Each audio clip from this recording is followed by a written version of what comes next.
PowerPoint, and then afterwards I'm gonna switch over to our DV Sport to throw some clips. Just getting started here at Bates. So my presentation's on manipulating the defense. I'm Coach Spencer Emerson. I'm assistant football coach here at Bates College. I coach the wideouts. I recruit in the great state of Maine. So anybody who has some talent, feel free to shoot me DMs and emails. And I'm the former head coach at Poland Regional High School. I was a head coach there and the offensive play caller for the past 2 years. So we're talking about manipulating the defense. What is manipulating the defense? To me, it's not simply running trick plays. It's forcing them to defend every possible play you could run. Making all 11 players on the defense be accountable. A lot of times in high school football, some of those DBs get to play 7-8 yards off and kind of only come up and tackle on sweeps. So we want to force everybody on the defense to play. And it involves 3 main components, or what I like to call phases. For us, manipulating the defense is tempo, alignment, and smoke and mirrors. It's not just exotic stuff that we kind of do. It's what we do. I'm a spread guy. I believe in using all 11 guys on the field. And tempo, alignment, and smoke and mirrors are the 3 things that allow us to manipulate the defense. And I'm going to dive deep into all 3 of those phases. So the first phase is tempo. It's traditionally referred to as the 2-minute offense, right? A lot of guys are going to hear, hey, let's go 2 minute, and that means no huddle, shotgun stuff. To me, it's minimalizing time between plays. More specifically, it's minimalizing time between when the ball is blown dead to when the ball is snapped. A lot of times you're going fast and it's kind of frantic, but you have to be really, really specific in what you tell your players. Hey, all right, ball's blown dead. Where are you? Where do you need to be? How do I get the call? Where should my eyes be? And where should my feet be going? So you got to specify that to your players. The second thing, don't waste time on situations that aren't crucial, right? You did your work all week creating a game plan. Trust yourself, trust your staff. Get the formation and play in ASAP. If you have, I do my call sheet by down and distance. A lot of guys do it different ways. If your call sheet, if it's second and short and you have a batch of plays that you've worked to put together, don't spend 20 seconds picking one, all right? Go with one, get it in fast. A lot of times, a pretty good play called rapidly and the defense isn't lined up, it's just as good as calling the perfect play, all right? The QB also has to be in sync with the play caller, all right? We must have a strong grasp on the playbook, and he should anticipate the play based on down and distance. We were fortunate at Poland to have an all-league quarterback, and he could tell, he could probably guess what I was going to call half the time based on our down and distance, based on our, what we like to do. And it has to be what we repped all week. Going into tempo, all right, personnel should be chomping at the bit to get on the field.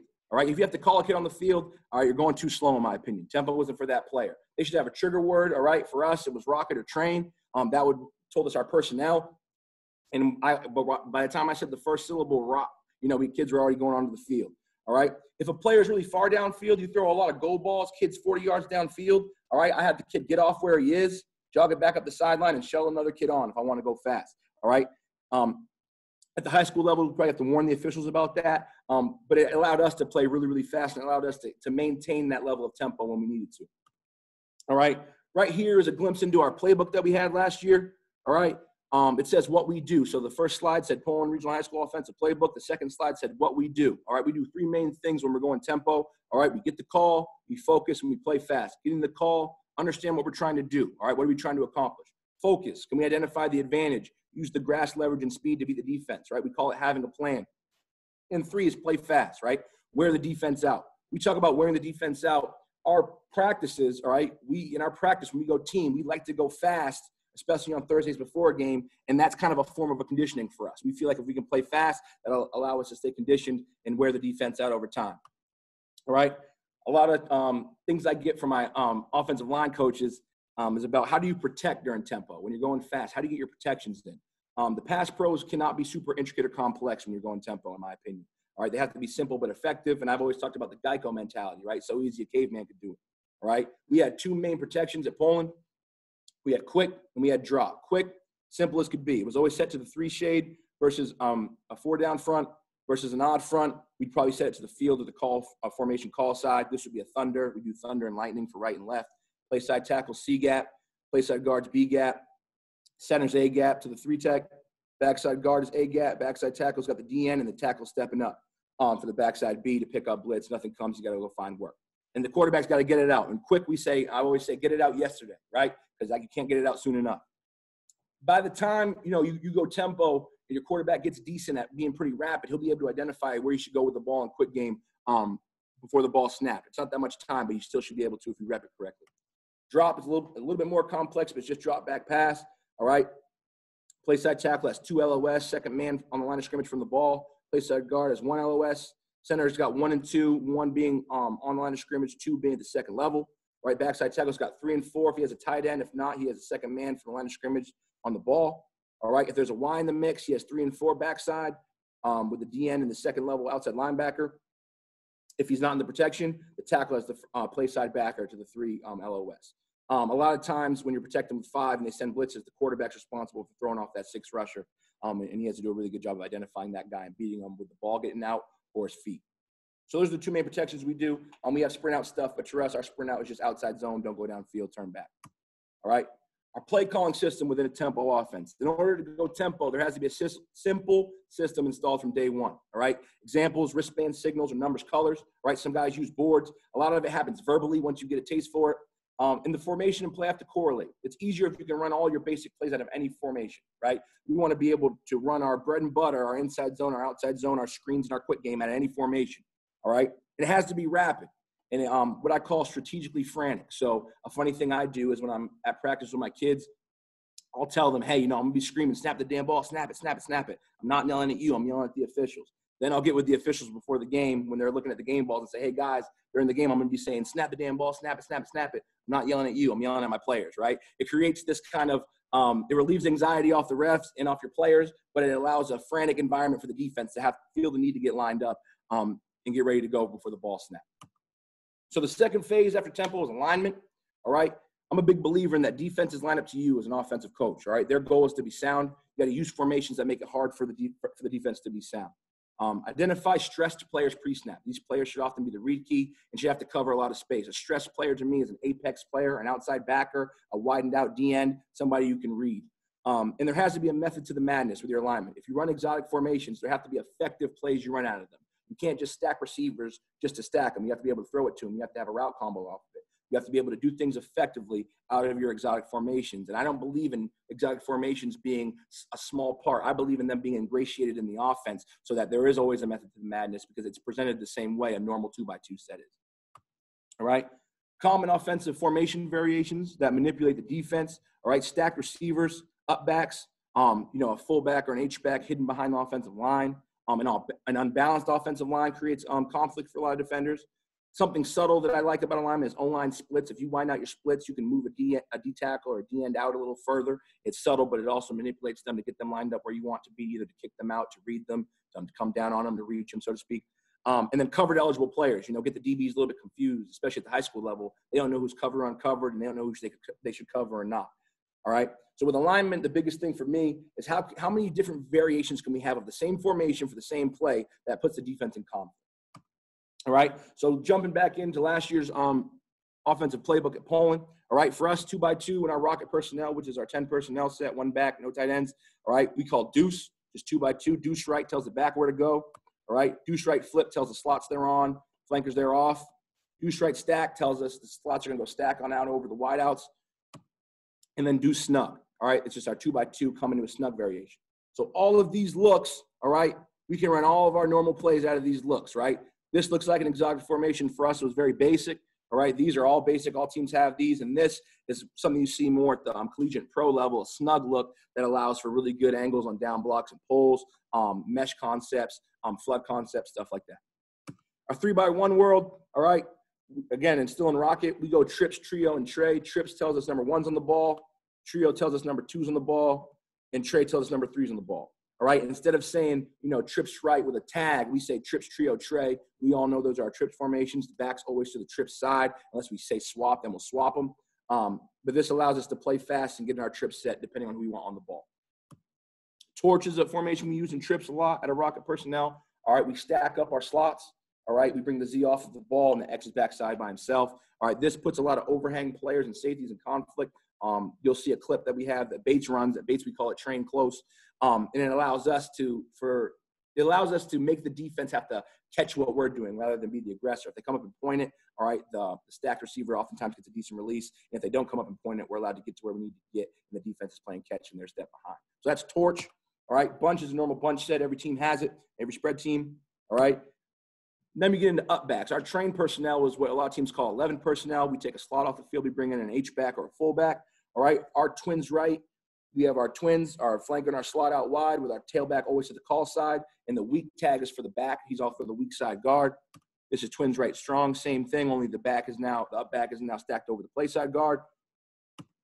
Wildcat for us, we bring in a dual threat QB or one of your better athletes. We stay with the twin set, but remember in our DEUCE series, we can flip, we can stack, we can snug, we can do all that stuff out of Wildcat. And then we take our tailback and our H, and we have 2 up backs, and we have an isolated receiver on the backside. This is Wildcat for us. All right? We get into our empty set, still out of rocket. Empty right is just trips right. Our back goes opposite. Diamond looks like an exotic formation for us. It's nothing but bunch with the tailback going and getting in the party. And then quads is just our trip set. Only we widen this thing out. These guys get about 4 yards wide, and we split the difference with the tailback to this trip side, and it's just quads right. All right, quads right strong was something we had some success with 2 years ago. We bring this receiver over. We put him on the line, and he's covered. We bring the tailback in the mix. We can still get run game going back, and this guy's covered and put some of the defenders in conflict. All right, so those are all formations. I mean, these kids get the playbook before the season started when I was at Poland, and they had a good grasp on these and allowed us to get lined really quickly in some exotic looks, but for us, we're very basic. All right, the third phase for us is smoke and mirrors. All right, these are things that you do pre-snap and post-snap to force the defense's hand. These are things that look complicated, but allow you another way to run your bread and butter plays. Smoke and mirrors are just things that you do to make things look crazy when really you're in control. You're running the same plays and a ton of different looks for the defense. All right, the most common example of smoke and mirrors are motions and shifts. So motions, trying to rotate coverage, trying to see if they're in man or zone. Shifts, seeing if they can get realigned on the fly. And to me, the most underrated form of smoke and mirrors is personnel, all right? Usually personnel tells a story when you're scouting a team, right? If they're in 10, 11, 12, all right, what are they going to do? For me, you got to be unpredictable with personnel. You got to be able to throw the ball out of a heavy set. You got to be able to run the ball effectively out of a spread set, an empty set, stuff like that, all right? For us, we had 6 motions of Poland, all right? We had jet, zap, shuffle, jig, fly, and smoke, all right? And these were all in the playbook, day one stuff. And our motion identifications was a chart, a cheat sheet for some of our young guys. All right, zap for us was we zapped the receiver across the formation. Jet, everybody knows jet. Slot comes over in front of the QB. Our fly motion, we'd fly in behind the backfield set with the receiver. Our jig motion, for an H-back, he would motion across and then retrace with a shuffle. Our jig from a slot, he would sprint and then put his foot in the ground when he got to the end of the tackle box and sprint back to where he came. Shuffle was an H-back shuffling across the formation. And smoke, we'd say smoke left or smoke right with a tag on the position. This was more subtle for us, and we'd sprint the tailback out behind the backfield set or sprint him towards the sideline to create a conflict for the apex player or the outside linebacker. So these are all things we do that were just ingratiated in our offense, right? They're basic motions, but for a lot of teams, if they're man, all right, it puts them in conflict, right? So that's all we really have in terms of PowerPoint. I'm going to stop sharing this screen so I can pull up my DV Sport, but if you have a question, please feel free to unmute your mic and ask right now. Coach, what are you mostly trying to accomplish with the jig motion? The jig motion, we really, really want to see. I'll show you on the tape. We want to see if that guy's running with the guy in motion or not. We run a play called flat lead, which is just like the same thing as a bubble, but we're just throwing it to him right in the flat now with lead blockers as receivers. When we run our jig motion from a slot perspective, we want to get this guy running one way and then put our foot in the ground and sprinting back and get a step on him and outflank him to the edge. Thank you. Yep. All right, everybody got my screen up? We good? Yeah, we got you, Coach. All right. So this is starting off at Bates. I'm watching tape of what they did last year. All right, getting involved in the offense here, and they did a really good job shifting to an unbalanced set versus Tufts. This is a red zone play at home versus Tufts. Brennan Costa comes out in a 3x2 empty set. All right, defense is getting set up. All right. Once the ball's put in play, all right, they shift. They bring the tackle over and bring an H-back over. All right. They bring this guy over here. And now we're in an unbalanced set. Defense is still moving. Whenever the defense is moving while you're snapping the ball, it's a good thing. This is just power without a pull here, down, down. We're going to kick out the most dangerous. Flip does a good job getting his foot in the ground, and they're in the end zone here. We'll show you from the tight shot. All right, normal empty set. Defense is pretty comfortable with that. Then we shift. All right, we bring a tackle over. So we have guard, tackle, H-back, fullback on one side. Notice we have 5 on there, 4. 24 is kind of no man's land. Doesn't know really what to do. We're down. We kick, foot in the ground, get what we can. All right, just another very subtle way to manipulate the defense there with a quick shift into an unbalanced set at an empty. Again, here, now we just line up in it. All right, an unbalanced set again. We didn't shift to it. Now they think they have a beat on it. Same play, down, down, kick. Same kid, number 9, had a day with 3 scores. Gets in the end zone. An unbalanced O-line puts a lot of guys in conflict here because what does the DN do? What does the safety do, especially down there in the hot zone, goal line area? Alignment's tough for a defense if they haven't seen it on tape yet. All right, it's a tight shot of it. Right? If you know, right, 4-man surface, guard, tackle, H-back. Right? We're coming down. We got great angles. All right? Our H-back, it's just enough of them. And flip and get in the end zone here. All right? Now, this is a PAT. All right? But again, this is something that was repped all week. Coach McLaughlin, who's actually in here, did a great job with this. Right? This looks like swinging gate to a lot of guys. The PAT kicker's right here. We can motion back in here, all right, to run our PAT. But we like what we got here. This is Zach Doyon. People in Maine know that name because he was a stud at Marshwood. All right? We get lined up. We like what we see. We snap it to a former high school quarterback. All right? We get what we like what we see. We flip it to Zach Doyon. All right? And we're in the end zone. We view it from the tight shot. Our kicker's out here. All right? The defense hasn't seen this look before. They don't really know what to do. All right? And we're just running classic speed option. All right? We snap it. Quarterback probably could have put his foot in the ground and got in, but he liked what he saw out there. Flip it to Zach Doyon. And we're in the end zone. All right? These are all things that were repped all week. A lot of time went into it, and it creates a situation where we can manipulate the defense, get in the end zone. All right? Now we're at Poland. All right? I'm a spread guy.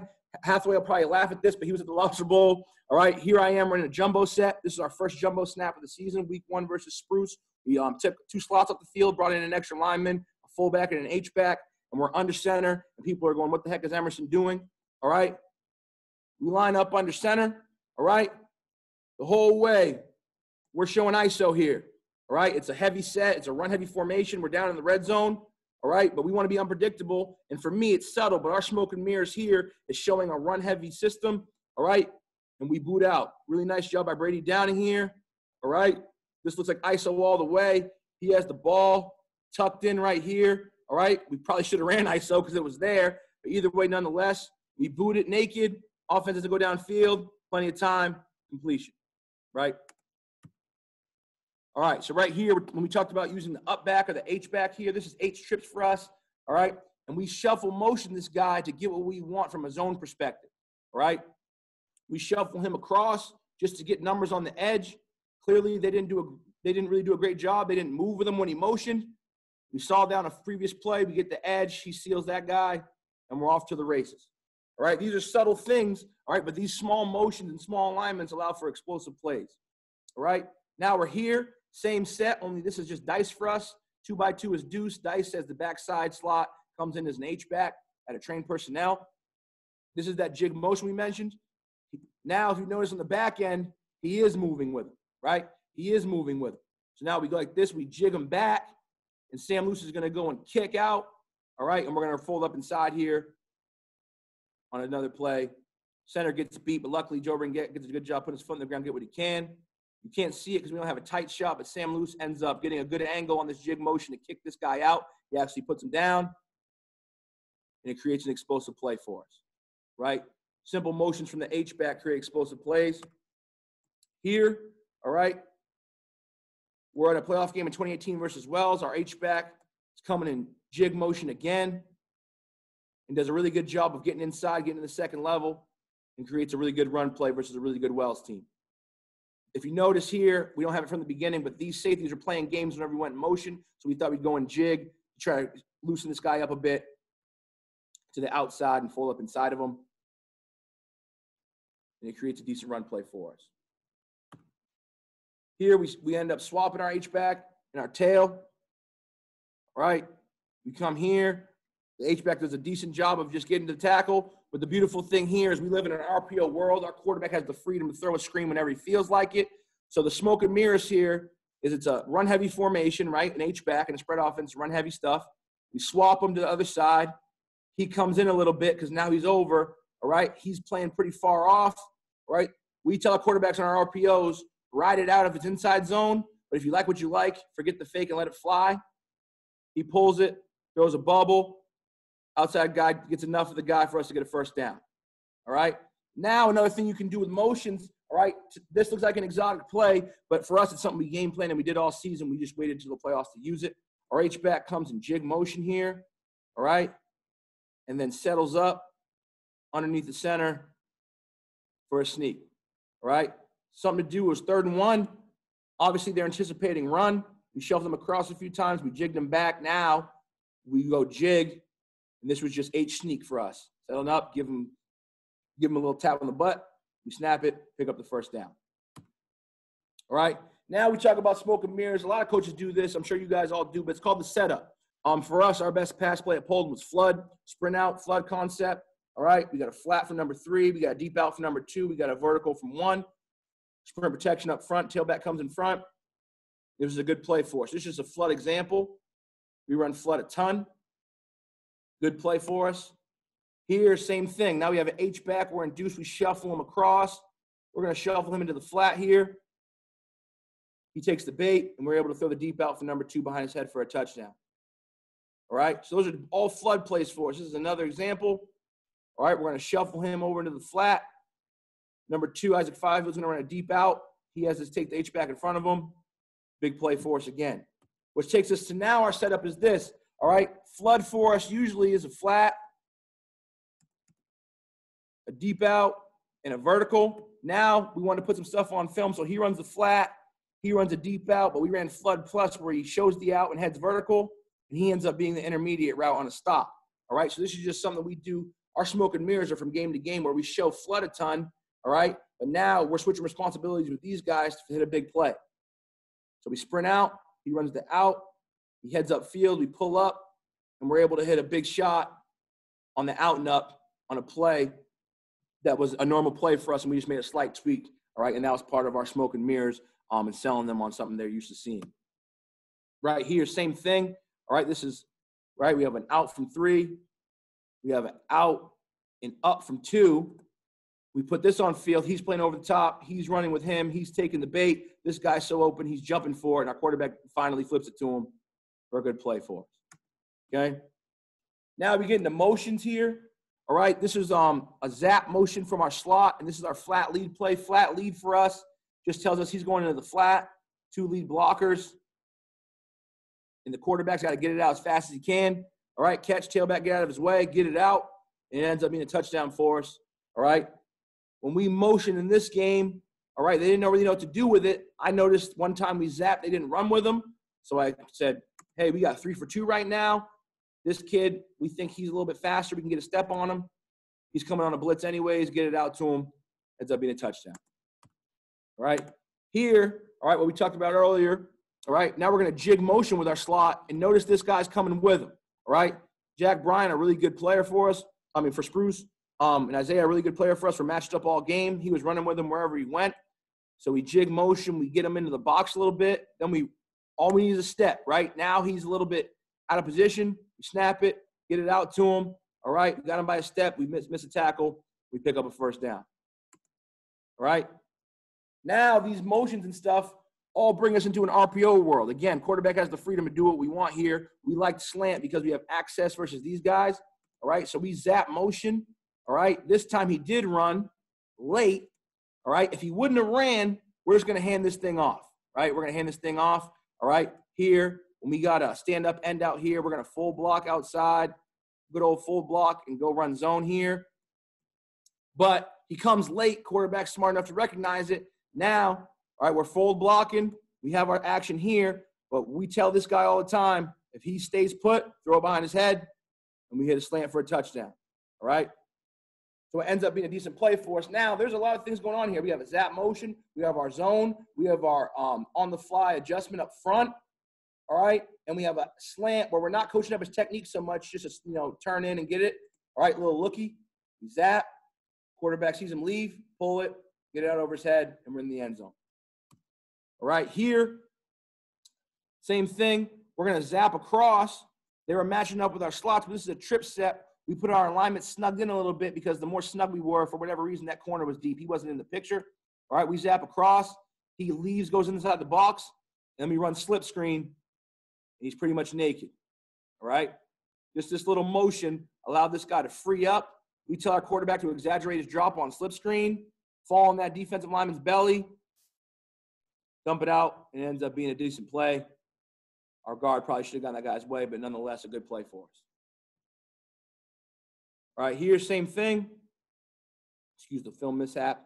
All right, this is Peyton McKay, one of the best safeties in Maine. All right, he was always to our trip side. So what we want to do a little bit is let's motion a little bit, flatten him out to a too high look to get what we need right here. All right, so we do our zap motion. They rotate the coverage. He loosens up. McKay's out of the picture. And then we're able to throw our slip screen right back to where we came from. All right, we're able to get a piece enough of Jonah Potter, who we hope becomes a Bobcat next year. All right, Evan Kelly absorbs him. And we're off to the races versus a really good Wells team. All right, those little motions, just very subtle things that we can do to manipulate the defense to get a really good player and an open space tackler out of the picture. 3rd and long, we zap across. All right, we go 1-1,000, 2-1,000, 3-1,000. We dump it off. We got blockers in front, and we're able to have an explosive play on 3rd and long. Okay, here's 2018. All right, 2 years ago, same situation, only we're going to fly motion. They did a lot to motion. They bounced around a lot back there. All right, so we fly in behind with our slot. This guy gets out of the picture, and a guy at the line of scrimmage loosens up. All right, we're able to send him, make it look like it's swing. Then we come back to our slip screen. All right, we get just enough of the defenders to get a productive play. All right, Great New Gloucester, 2018. All right, we knew they were going hard with motion, so again, we did the same thing. We fly him in behind, loosen up, and we fall right in the defense's lap for a big play. And Tyler Tucci, who was a Lobster Bowl kid for us, does a really good job of making people miss, and he ends up in the end zone. All right, here, all right, York is really well coached. They did a lot of good stuff. So they were playing games with their safeties and outside linebackers. All right, we were 2-by-2. They were switching to get players on certain players because they liked their matchup. Again, because we're tempo, all right, they're scrambling to get lined up. Then we motion. All right, he motions him behind. He leaves. All right, and that just gives us an access hitch with plenty of one-on-one, and we trust our guy to make a guy miss. All right, and we get a productive play. It's subtle. All right, but because we're tempo and because we motion, all right, we just get all the access we want. We're really just playing 2-on-1 here. We're playing quarterback, wide out, 1 DB, all right? He doesn't have any help. If this was a normal 2-by-2 set, he could get to his hook curl if it was zone, impede this hitch, but he leaves with the motion. We get our access hitch, make a kid miss, and we're off to the races for an explosive play. All right, here, all right, another subtle part is simply just running formations that put guys in certain spots. We knew McKay was to the trip side. McKay is one of the best DBs we faced, all right? And we took our slot, who was normally over here, Isaiah Hill, and put him over here over a guy that we thought had an advantage, all right? So all we do here is we put McKay over here, all right? We run a vertical in front of his face that he has to go with. We glance his way with our eyes, all right? Then we peel back and take our one-on-one shot, and he's not in the picture, and we have an explosive play. Very subtle, all right? But we're able to do things that allow us to get the matchups that we want based on where they're lined up. Right here, we have that torch look, or what we call train close now at Bates. All right, we stack in these two receivers. All right, they're not pointing this, so these guys right here are playing catch to whatever comes to them. All right, we got a blitz on, so the quarterback knows he has to get it out on time. All right, this guy's off the ball on an island with the corner. Back here, we got press. All right, we run a simple spacing concept. Our Y has an over the ball. All right, we run a little curl. Costa does a good job getting him the ball in space, make a guy miss, pick up the first down. This was Middlebury. They went undefeated and won the league last year. But we had some nice productive plays off of a nice formation that was repped all week. Part of the playbook. Looks exotic, but it isn't, right? Just a little spacing concept. Throttle it down. From the tight shot, you'll see Brennan Costa, a really athletic kid, does a great job of throwing off of the blitzer.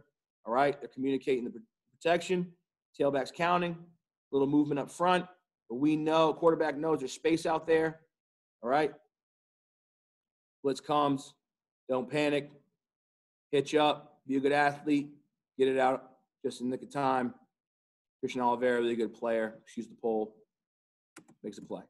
All right. Now, when we talk about up backs again, all right, this is our Wildcat stuff that I showed you, right? So we have a slot out here. It's a twins look, one-on-one. We take our H-back here. Our tailback gets in front. We bring in Joe Ringette He was a running back last year. 2 years ago, he was a backup quarterback, Wildcat quarterback. All right.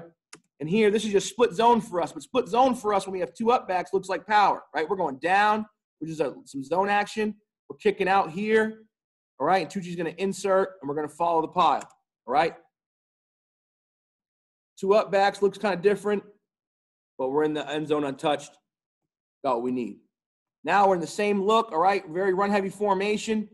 He's plenty of access out here. All right, this is a one heavy formation. We stack this receiver just to bring guys out of the mix with the corner and safety. All right, second and medium for us. We're just throwing a little now screen. Right, get it out. Doesn't have to look pretty. Wish we would let him upfield a little bit, but that's okay. And we pick up the first down. Right, this is a run heavy formation for us, but in order to manipulate the defense, you got to be able to run all your plays out of all your formations. Two up backs, dual threat quarterback. Hey, get it out. Doesn't have to look pretty. Stay screen. Make one guy miss. Pick up a first down. Okay. Here, right now we're using jet motion. All right, we're using jet motion here from the slot.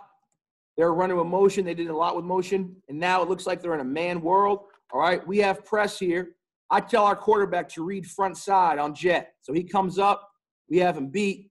But the quarterback liked our one-on-one matchup with press over here. So he gets this guy out of the picture with a jet fake. Decent protection. We hitch up. We have an explosive play. All right, very subtle. But for this is just jet Vegas. We're going jet motion. All right, we're faking this. Very subtle fake, just enough to get the box involved. All right, this guy's still running a man with the guy we fake jet to. We have two guys open. Quarterback makes a decision on what he likes. We have an explosive play. All right, here's that quads look we were talking about. We have numbers now because we're tempo and they're still getting lined up. All right, we have 4 over there, 3. We're throwing a screen. We have plenty of access. All right, we just bubble this thing to Tucci with lead blockers out in front. We don't do a good job blocking it up, but we have plenty of space for Tucci to go ahead and get the first down and move the sticks. This is our diamond look. This is just bunch out here. We're going tempo. They're still getting lined up. They got safeties coming over, linebackers coming over. They don't really know how to handle it. All right, I'm screaming, snap the ball. Now we have our 4 for their 1, 2, 3, and a guy who's trying to apex. All right, and we just throw a now screen out here to the tailback. All right, we don't block it up right, but again, there's enough space to go ahead and get out and go pick up the first down. All right, here, this is just a normal bunch set. Bunch was a big passing formation, but we want to get these guys out of the box. We want to get these guys over here, worried about the bunch. Notice we're going formation and boundary here to get those guys out. And all we're doing, simple zone play.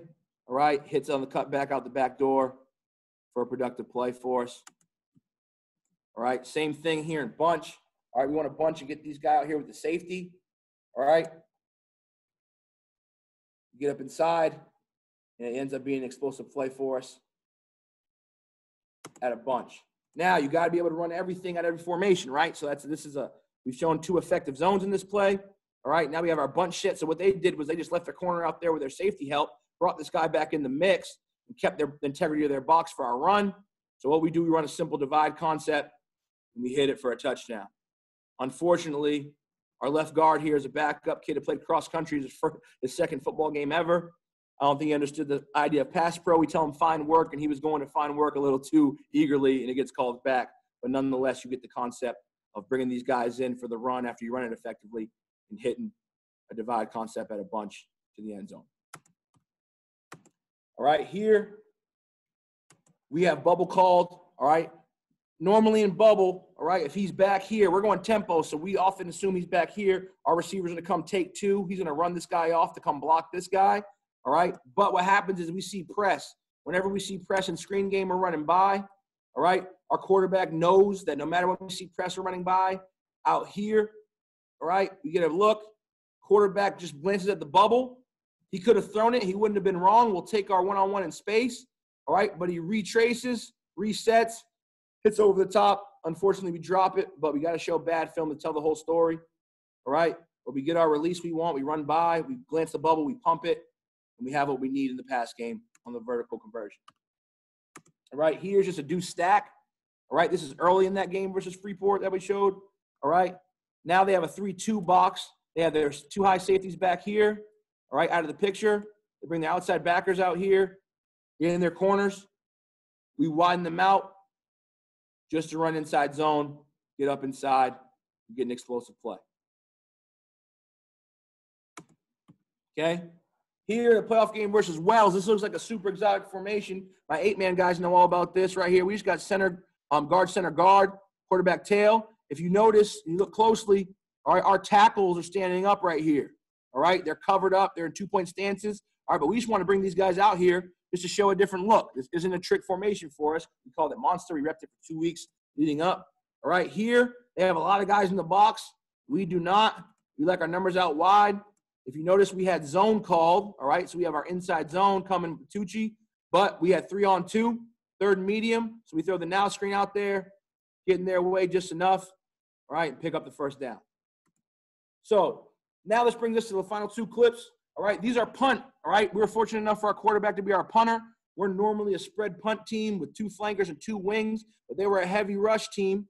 All right, so what we did was took our our wing, put him over to tight end, took this kid off the ball, as you can see from the Mr. Official here, and we had an automatic release for this guy, all right? But what we noticed is he's not covered as they assumed he would be on punt. He gets a free release, and it ends up being a fake for us. Quarterback sees him, pulls up, 4th and long, and we're able to hit on the fake punt, all right?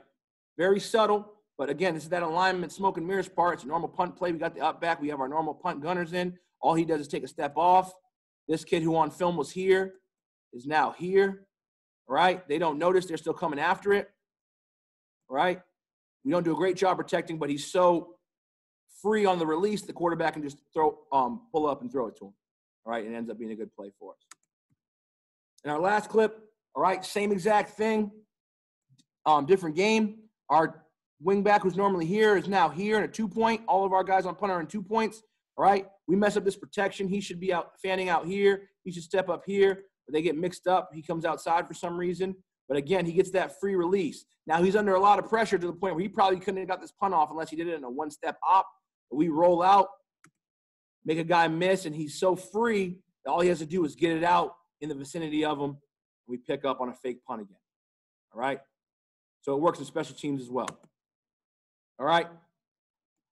So, guys, this is my contact info. All right, my email is semerson@bates.edu. My Twitter is @CoachSEmerson. My phone number, my cell is 577-0178. Reach out if you saw anything you like. If you have stuff that you do that you think I would like, please reach out. And now I'll open it up if anybody has any questions.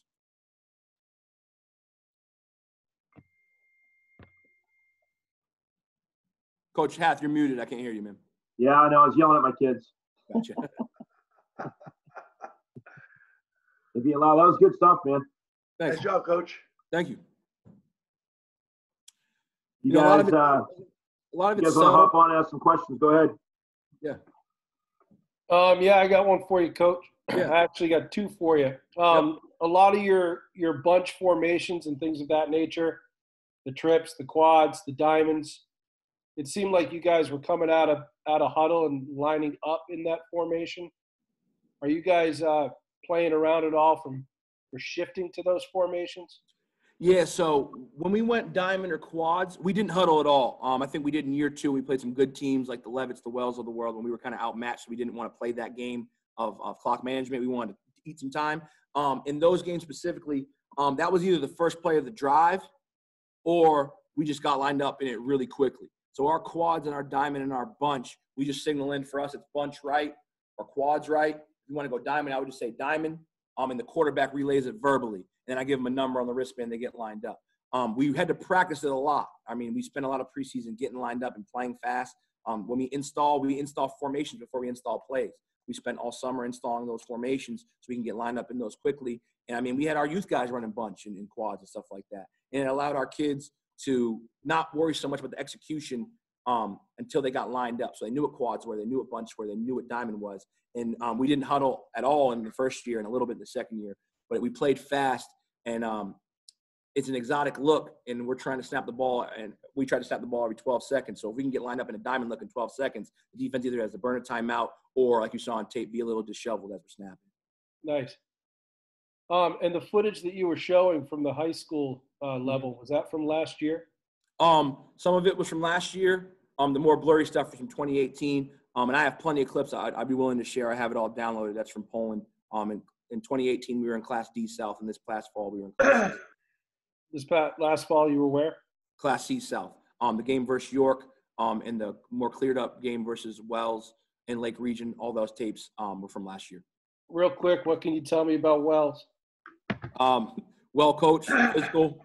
I mean, they get after it. It's going to be wing tee till the cows come home. Down, kick outs. They're going to have a dynamic back or two. And they always have a wrinkle.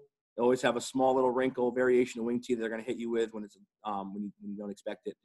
They're just all these guys know it's just an overwhelming commitment to football in that area. Those guys grind year round. They're going to be tough and very, very tough and strong. And I'm going to be recruiting at least one or two of their kids to come to base next year.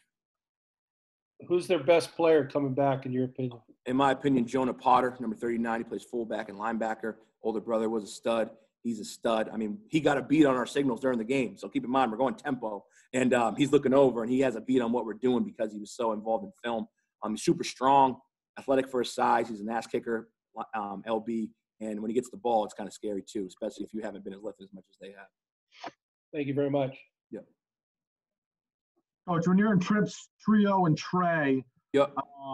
Any particular reason you'd be in tray versus trips, like you're trying to get number 2 or 3 on a vertical route? Is that what you're doing? Yeah, so I know you're a slot fade guy. In year 1, we tried to do some slot fade stuff and some smash stuff.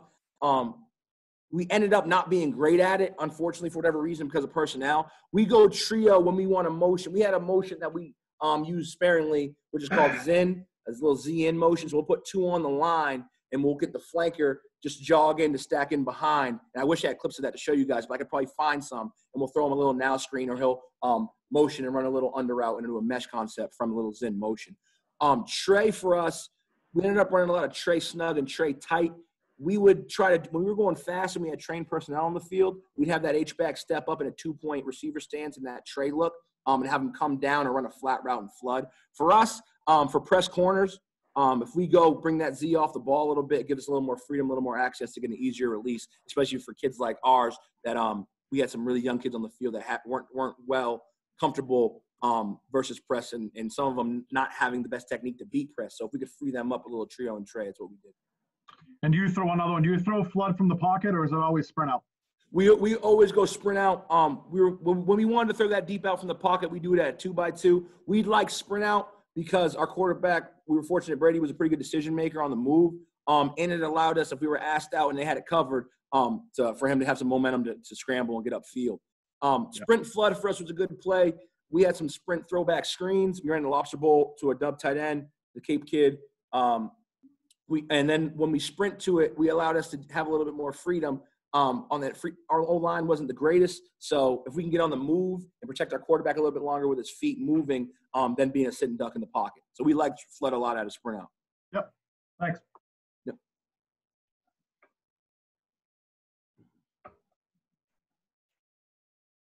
Anybody else got anything for Coach? I know that we repped the freaking punt thing 1,000 times that week.